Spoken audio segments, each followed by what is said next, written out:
जो AK-47 हो के पैलेट हो, जो गलत है वो गलत है। देश के बच्चे हैं, हमारे बच्चे हैं। जेन जी हमारे दिल की धड़कन है, देश के युवा, देश के छात्र, देश का गर्व हैं। ये बयान है कभी ममता बनर्जी की फायर ब्रांड नेता कही जाने वाली सायोनी घोष का। टीएमसी की बागी सांसद सायोनी घोष ने जेन जी को देश की धड़कन बताते हुए विपक्ष को खूब खरी खोटी सुनाई। साथ ही बच्चों पर AK-47 और पैलेट गन के इस्तेमाल को लेकर भी सायोनी घोष ने बयान दिया है। पहली बार सायोनी घोष ने कॉकरोच जनता पार्टी और युवाओं को लेकर अपना बयान दिया, जिसमें कहा कि जिस तरह से उन्होंने प्रदर्शन किया और जिस तरह से वो आगे बढ़कर आए, उन्होंने पेपर लीक का मुद्दा उठाया। इससे जेन जी ने पूरे देश को एक मैसेज दिया है कि भारत में गणतंत्र जिंदा है और सरकार आगे बढ़कर आई है। सरकार को भी ये बिल लाने का मौका मिला। सायोनी घोष आगे क्या कह रही हैं, आप खुद सुनिए। मुझे लगता है कि अंडर एनी सर्कमस्टांस डिस्कशन होना बहुत जरूरी है। ये जो बिल आया है, भले ही सरकार का कोई विरोध करे, इस बिल का विरोध जो बच्चों के हित में है वो कभी नहीं कर सकता। लेकिन उस पर अगर आप चर्चा नहीं करेंगे, अगर उसमें से आप फीडबैक आपका नहीं मिलेगा, सजेशंस नहीं आएंगे, विस्तारित रूप से आलोचना नहीं होगी, सरकार की जो कार्य प्रणाली है उसके बारे में हम बात नहीं करेंगे। मुझे लगता है कि बच्चे भी चाहते हैं कि रिफॉर्म्स पे डिस्कशन हो। वो पॉलिटिकल डिबेट नहीं सुनना चाहते, वो जानना चाहते हैं कि सरकार का क्या विजन है, वो कैसे पेपर लीक को रोकना चाहती है, वो कैसे सख्ती से पेश आ रही है। तो इस पे चर्चा हो। और जैसा कि आपने बोला, बच्चों पे ये जो AK-47 हो के पैलेट हो, जो गलत है वो गलत है।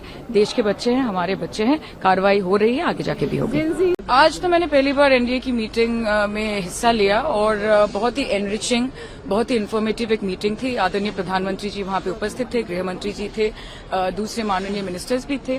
आज FTAs पे विस्तारित रूप से आलोचना की गई और उसके साथ ब्लू इकोनॉमी जो है हमारे देश में बढ़ती हुई एक इकोनॉमी, उस सेक्टर पे भी प्रेजेंटेशन दिया गया।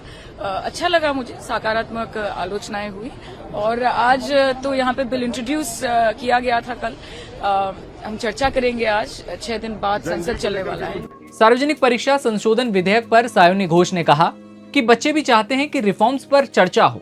वो पॉलिटिकल डिबेट नहीं चाहते, वो सुनना चाहते हैं कि सरकार का पेपर लीक पर विजन क्या है, सरकार कैसे पेपर लीक को रोकना चाहती है, वो कैसे सख्ती से पेश आ रही है, तो इस पर चर्चा हो। बच्चों पर AK-47 और पैलेट गन से हमले को लेकर भी सायोनी घोष ने कहा कि बच्चों पर AK-47 और पैलेट गन जो इस्तेमाल हुई है वो गलत है, तो वो गलत है। देश के बच्चे हैं, हमारे बच्चे हैं, कार्रवाई हो रही है। इस दौरान सायोनी घोष ने जेन जी जनरेशन को लेकर भी बात की और कहा कि जेन जी तो हमारे दिल की धड़कन है, देश के युवा हैं, हमारे गर्व हैं। जेन जी ने साबित कर दिया है कि भारत के विपक्ष पर उन्हें कोई भरोसा नहीं है। ये बयान खुद सायोनी घोष ने दिया है। बता दें कि मंगलवार को सायोनी घोष एनडीए की बैठक में शामिल हुई थी।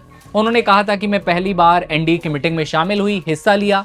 प्रधानमंत्री नरेंद्र मोदी भी वहां मौजूद थे, गृह मंत्री और दूसरे मंत्री भी थे। काफी सारी अच्छी जानकारी मिली है। लेकिन कॉकरोच जनता पार्टी और स्टूडेंट प्रोटेस्ट जो कि जंतर मंतर पर हुआ, इसे लेकर ममता बनर्जी की पहले वाली जो फायर ब्रांड नेता हैं, जो कि अब बागी हो चुकी हैं, वो पहली बार सामने आई हैं और इस प्रोटेस्ट को लेकर अपना बयान दिया है। छात्रों के हितों को लेकर बात करने की बात भी कही है, जो कि आपने सुनी। इस पर आपकी क्या राय है, आप कमेंट में बताइएगा। मेरा नाम दिव्यांशु है, आप देखते रहिए नव भारत टाइम्स। नमस्ते।